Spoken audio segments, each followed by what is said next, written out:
My best friend's son did this in the shower. Story of infidelity. My name is Emily. I always considered myself a loving wife and mother. But one beautiful morning while arranging the lawn for a party, things changed. Could you have imagined that a simple gesture of assistance could revive past emotions? How far can our wishes alter our lives? This is how one accidental touch changed my life. Read on to find out how this unexpected turn of events concludes. On a rickety ladder, I wrapped lights around our patio. Sunlight filled the backyard with warmth and gladness. Even though I did most of the work, I enjoyed planning my daughter Sophie's birthday. Daniel, my husband, was frequently too busy to assist. The ladder under me shook slightly, but I kept working, acclimated to these tiny inconveniences. I heard a startling voice then. "Do you need assistance, Mrs. Watson?" The voice was deeper than I recalled, and turning almost knocked me down. My dearest friend, Ethan, was standing before me. "Oh, Ethan, thank you. I would really appreciate that," I said, trying to maintain my composure as I descended the ladder.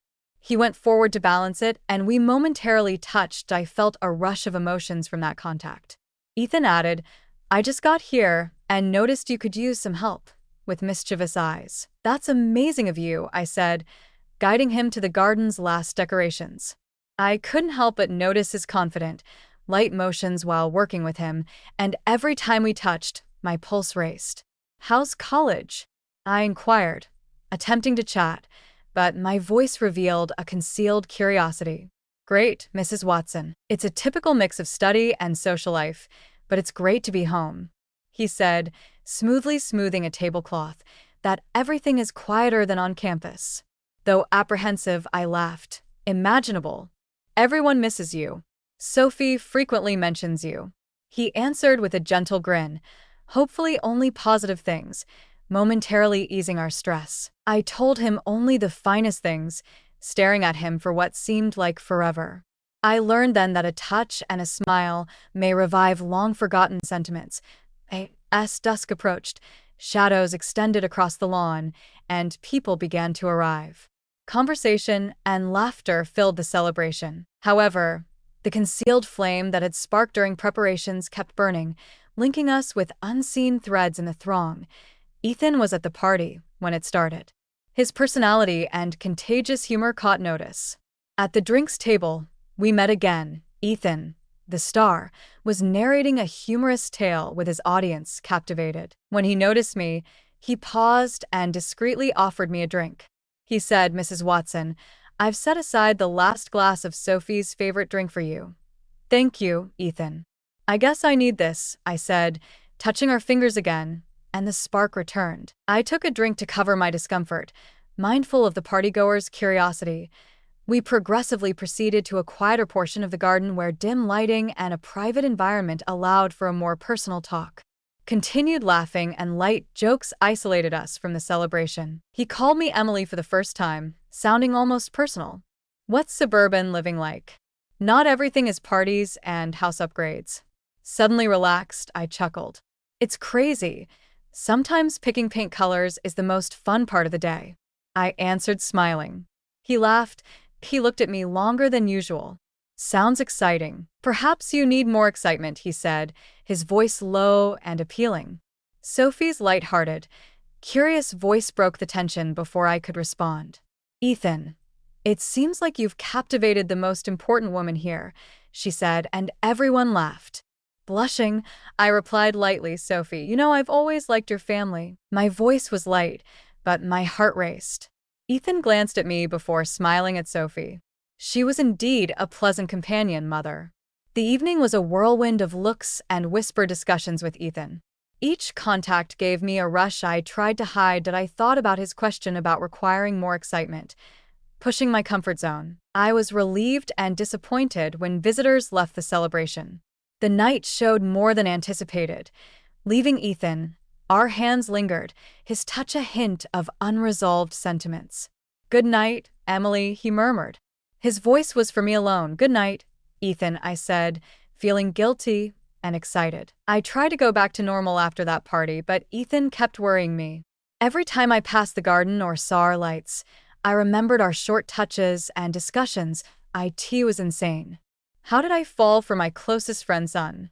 Daniel was constantly busy, so our interactions revolved around business and Sophie. It was routine. IT felt smothering now.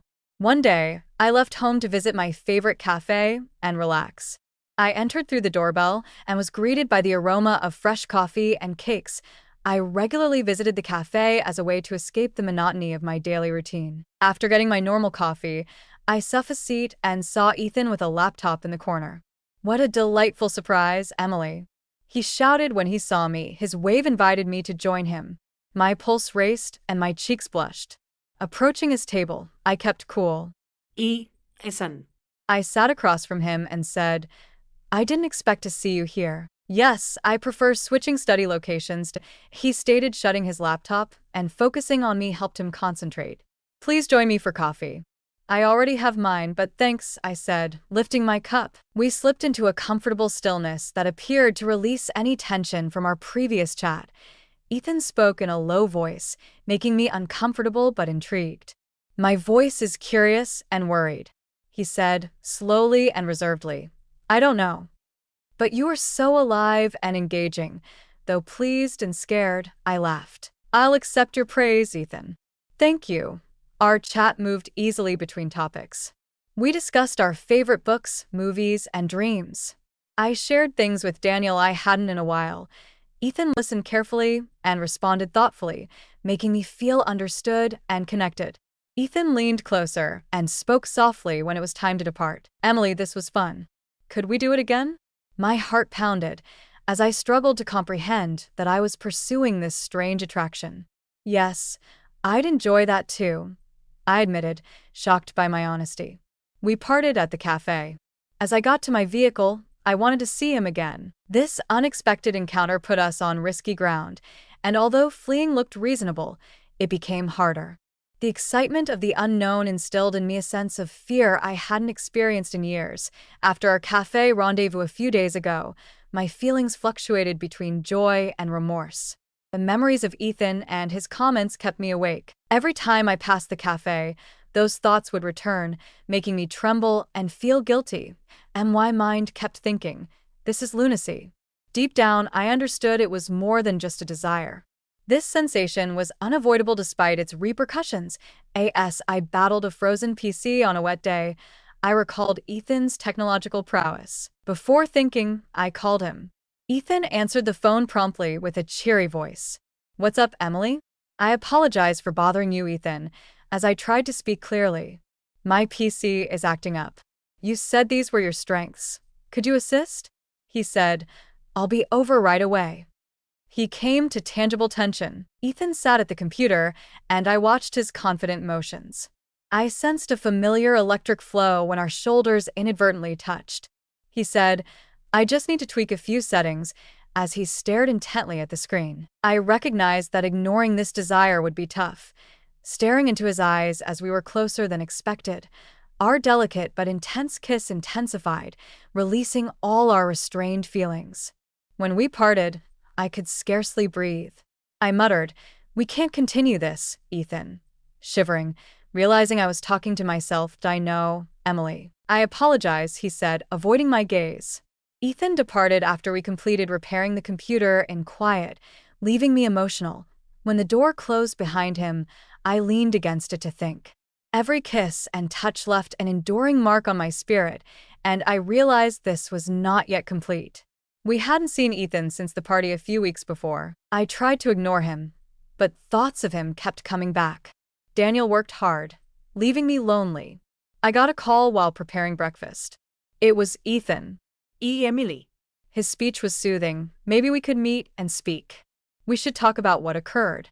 My feelings were mixed, but I consented. "Okay, Ethan." I proposed meeting at the Lavender Garden Cafe, thinking the familiarity would soothe me. I wore a short sea-green skirt and a figure-flattering shirt. I saw a confident lady in the mirror, but a storm was approaching. Ethan was at a cafe corner table. When I arrived, he stood up, staring at my clothes. He exclaimed, "Emily, you look stunning," as I sat across from him. My cheeks flushed. "Thank you, Ethan." "Want to chat about what?" I requested to start the discussion professionally. About us, he said, staring at me. I keep thinking about you. I knew the path I was walking on was dangerous, and I couldn't ignore the consequences. Confession was overpowering. I felt my heart racing. We discussed our sentiments and future steps. I tried to stay away, but each look and phrase lured me closer. After our chat, Ethan recommended a stroll. We left the cafe and proceeded down a tree-lined lane. The lavender aroma made our stroll lovely. He paused and grasped my hand. "But I can't resist this sensation," he murmured, shaking with anguish. I stared into his sincere, desire-filled eyes. I gave him a hug and a kiss before reflecting. The kiss was passionate and desperate. He grabbed me by the waist and touched my skirt. Our lips danced in an eternal embrace, his breath on my skin, and warmth permeated every cell. I forgot about everything else as the kiss intensified. Our faces were close and our breaths mixed as we left. His deep gaze made my knees shake. "Emily," he muttered, his voice both passionate and hurt.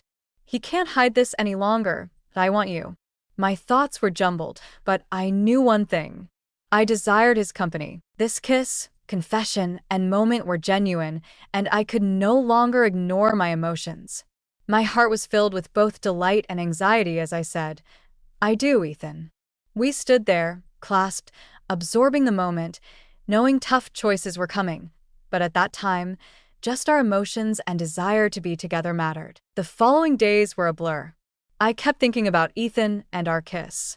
We attempted to avoid each other, but our desire was too great. Every glance between us made things more complicated, but I couldn't ignore my conscience. I got a note from Ethan one day. "Emily, meet by the ancient fountain in the park. I need to chat." My heart raced and I couldn't resist. I picked an ivory outfit that fitted my contours and emphasized them. I always felt light and confident with this outfit. As I approached, our eyes met, reigniting the spark between us. "Emily," he said, shaking with passion. "I can't hide this any longer. Every day, every minute, I think about you." I pulled away, knowing this was a line I shouldn't cross. "Ethan, I can't stop thinking about you either," I said, crying. "But we must be cautious. Such an incident may wreck everything." He embraced me and kissed me passionately. He complimented me softly, his voice warm and sincere. We shared a quiet moment, but I knew this couldn't continue. He murmured, I was torn between my responsibilities and the emotions I hadn't expected, staring into my eyes. Our sentiments were too intense to ignore. This kiss was more than desire. We realized we needed each other. "I agree with you, Ethan, but we need to exercise caution and strive to be reasonable." We enjoyed many hours wandering around the park together. We discussed sentiments, worries, and how to proceed. His every phrase and gaze increased my want to be with him. He said to Emily, "I don't want to lose you," while we were sitting under a giant oak tree. "Let's meet privately until we decide." I knew it was hazardous, but losing him was awful. "All right, Ethan, we'll be cautious," I said, torn between delight and terror. We kissed again passionately. Over my shoulders, his hands lightly touched my flesh. I couldn't resist his kind, desirous touches. I pulled him closer with my hands around his neck and felt his heartbeat with mine. We found refuge in these covert encounters. We met in secret in the park. All of our dates were passionate and heartfelt. Knowing it may end at any time, we treasured every minute. One night on a bench beneath the stars, Ethan grasped my hand and stared into my eyes. He spoke quietly, yet each word touched me. I cried and clutched his hand. I murmured, "I love you too, Ethan," feeling strong and true. That evening we cuddled and enjoyed each other's warmth. Our connection was undeniable, but I couldn't allow it to destroy what I had built. Despite the feelings I couldn't deny, I knew I had to make the right choice. These covert encounters illuminated our bleak days.